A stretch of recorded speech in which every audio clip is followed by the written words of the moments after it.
Year 4, so let's find out what Mr. Stink does next. Chapter 17 is called Collapsed Bouffant. And that's why I feel that there should be a curfew on all people under 30. Mother was in full flow now, and she smiled as she received a smattering of applause for this comment from the people over 30 in the audience. They should all be in bed by 8 o'clock at the latest. Sorry it was a while, said Mr. Stink as he ambled back to the set. I thought it was just a number 1, but while I was standing there, I suddenly got the urge to have a number 2. The audience erupted with laughter, some even applauding in delight at this serious show descended into a discussion of an old tramp's toilet habits. I mean, I usually do my number 2s in the morning, between 9:07 and 9:08, but I had an egg sandwich backstage before I came on the show tonight. I don't know if you made the sandwiches, Sir Derek. No, I don't make the sandwiches, Mr. Stink. Now, please can we get back to the question of curfews for young... Well, it was a delicious sandwich, don't get me wrong, said Mr. Stink, but egg can sometimes make me want to go. And I don't always get that much of a warning, especially at my age. Do you ever have that problem, Sir Doris? Or do you have the bum of a much younger man? Another massive wave of laughter crashed onto the stage. In the stale crisps room, even Annabel was laughing now. We're here to discuss the serious topics of the day, Mr. Stink, continued Sir David. His face was redder than red with anger as this serious political programme, a programme that he had presented for 40 tedious years, was rapidly turning into a comedy show, starring an old tramp. The audience was enjoying it immensely, though, and booed Sir David a little as he tried to steer the show back to politics. He shot them a steely stare before turning to the new star of the show. And my name is Sir David, not Sir Derek or Sir Doris, Sir David. Now, let's move on to the question of homelessness, Mr. Stink. I have a statistic here which says that there are over 100,000 homeless people in the UK today. Why do you think so many people are living on the streets? Mr. Stink cleared his throat a little. Well, if I may be so bold, I would venture that part of the problem stems from the fact that we are seen as statistics rather than people. The audience applauded, and Sir David leaned forward with interest. Perhaps Mr. Stink wasn't the clown that he'd been taken for. We all have different reasons for being homeless, continued Mr. Stink. Each homeless person has a different story to tell. Perhaps if people in the audience tonight or out there watching at home stopped to talk to the homeless people in their town, they would realise that. The audience were applauding even louder now, but Mrs. Crumb leaped in. That's what I did, she exclaimed. I just stopped to talk to this tramp one day and then asked him to come live with my family. I've always put others before myself. I suppose that's always been my downfall, she said, tilting her head to the side and smiling at the audience as if she was an angel sent down from heaven. Well, that's not really true, is it, Mrs. Crumb? Said Mr. Stink. There was silence. Mother stared at Mr. Stink in horror. The audience shifted excitedly in their seats. Dad, Annabel and Chloe all leaned further closer to the television. Even Sir David's moustache twitched in anticipation. I don't know what you mean, my very close friend, squirmed Mrs. Crumb. I think you do, said Mr. Stink. The fact is, it wasn't you who invited me in, was it? Sir David's eyes gleamed. Then who did invite you to stay with the Crumb family, Mr. Stink? He inquired, back in his stride now. Mrs. Crumb's daughter, Chloe. She's only 12, but she's absolutely fantastic. One of the sweetest, kindest people I have ever met. These words fell on Chloe like an enormous yes. Then everyone in the stale crisps room looked towards her and she was overcome by embarrassment. She hid her face in her hands. Dad stroked her back proudly. Annabel pretended not to be interested and helped herself to another stale crisp. She should really come out here and take a bow, announced Mr. Stink. No, snapped Mother. No, Mrs. Crumb. I think we'd all like to meet this extraordinary little girl, said Sir David. The audience applauded his suggestion, but Chloe felt glued to her seat. She couldn't even speak out loud in front of the class. She didn't want to be on the television in front of millions of people. What would she say? What would she do? She didn't even know any tricks. This was going to be the most embarrassing moment in her life.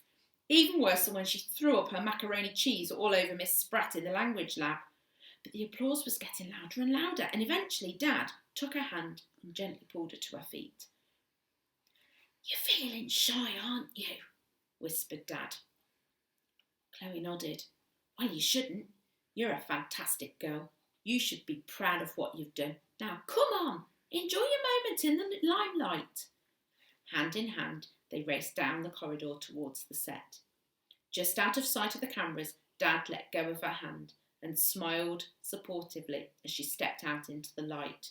The audience applauded wildly. Mr. Stink beamed over at her, and she tried to beam back. Mother was the only person not applauding, so Chloe's eyes were drawn towards her. Chloe tried to meet her gaze, but Mother turned her head sharply to look the other way.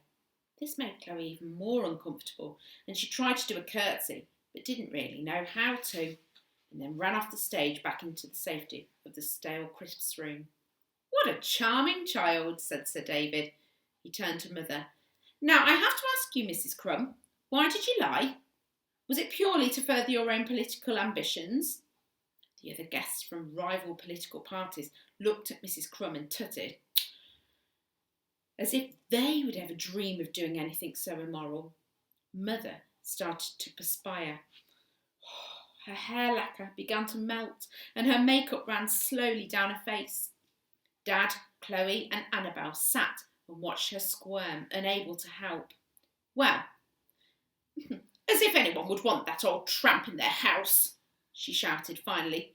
"Look at him! You lot watching this at home can't smell him, but take it from me, he stinks. He stinks of dirt and sweat and poo and pond and dog. I wish that great stinky stinker would just stink off out of my house forever." There was shock silence for a minute. Then the boos started, getting louder and louder.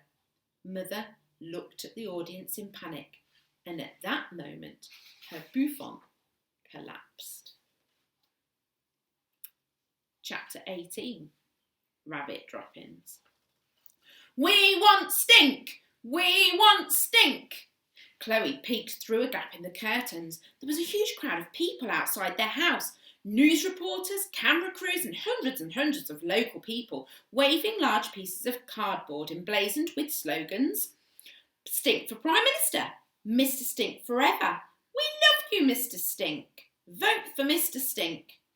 Mr. Stink's appearance on TV that previous night had obviously had an enormous effect on people. Overnight, he'd gone from being an unknown smelly tramp to a hugely famous smelly tramp. Chloe put on her dressing gown and raced down to the shed. "Is it time for Lily to meet the flesh-eating zombie teachers?" inquired Mr. Stink as she entered. No, Mr. Stink, can't you hear the crowds outside?" "I'm sorry, I can't hear you properly," he said. "I found these rabbit droppings in the garden. They make excellent earplugs." He popped out the 2 little brown pellets as Chloe looked on with a curious mixture of disgust and admiration at his ingenuity. And those of you who might find yourself out in the wild and in need of earplugs must follow this easy step-by-step guide. Number 1. First, find a friendly rabbit. Number 2. Wait patiently for it to deposit some droppings for you. Number 3. Insert one in each ear. Larger ears will require bigger droppings and possibly even a bigger rabbit. And number 4. Enjoy a great night's sleep, only slightly marred by the smell of rabbit poo. The Duchess sniffed at the droppings in the vain hope that they might be a couple of rogue Maltesers, or at the very worst, some of Raj's despised coffee revels, but quickly turned up her nose when she realised they were poo and went back to her makeshift basket. "That's better," said Mr. Stink. "You know, I had the strangest dream last night, Miss Chloe. I was on television discussing all the important issues of the day. Your mother was there too. It was hilarious." "That was no dream, Mr. Stink. That really happened." Oh dear, said the tramp. Maybe it wasn't so funny after all. It was hilarious, Mr. Stink. You were the star of the show. And now there's hundreds of people camped outside the house. What on earth do they want, child? You, said Chloe. They want to interview you, I think, and some people want you to be the Prime Minister. The crowd was getting louder and louder. We want Stink! We want Stink! We want Stink! Oh, my word. Yes, I can hear them. They want me as Prime Minister, you say? Must remember to appear on the TV more often. Maybe I can become king next time. You'd better get up now, Mr. Stink. Yes, of course, Miss Chloe. Right. I want to look smart for your fans. He bumbled around the shed, sniffing his clothes and grimacing. If even he thinks they're smelly, thought Chloe, they must be really bad. I could put some clothes on, a quick wash and dry them for you, she offered hopefully. No, thank you, my dear. I don't think washing machines are very hygienic. I'll just get the Duchess to choose some of the particularly nasty stains out. He dug through a pile of his clothes and pulled out a pair of spectacularly dirt-encrusted brown trousers. Whether they'd been brown when they started their life was now anyone's guess. He passed them to the Duchess, who began her task of a redundant dry cleaner and started munching on the stains. Chloe cleared her throat. Mr. Stink, you said on the TV show how every homeless person has a different story to tell. Well, can you tell me your story? I mean, why did you end up on the streets? What do you think, my dear? I don't know. I've got millions of theories. Maybe you were abandoned in the forest as a baby and raised by a pack of wolves? No, he chuckled. Or I reckon you were a world-famous rock star who faked your own death as you couldn't handle all the adulation. Well, I wish I was. All right then, you're a top scientist who invented the most powerful bomb in the world and then realising its dangers went on the run from the military. Well, those are all very imaginative guesses, he said. But I'm sorry, none of them are right. You're not even close, I'm afraid. I thought not. I will tell you when the time is right, Chloe. Promise? I promise. Now, please give me a few minutes, my dear. I must get ready to greet my public. And there we go. The next 2 chapters of the book are finished. I'll see you soon.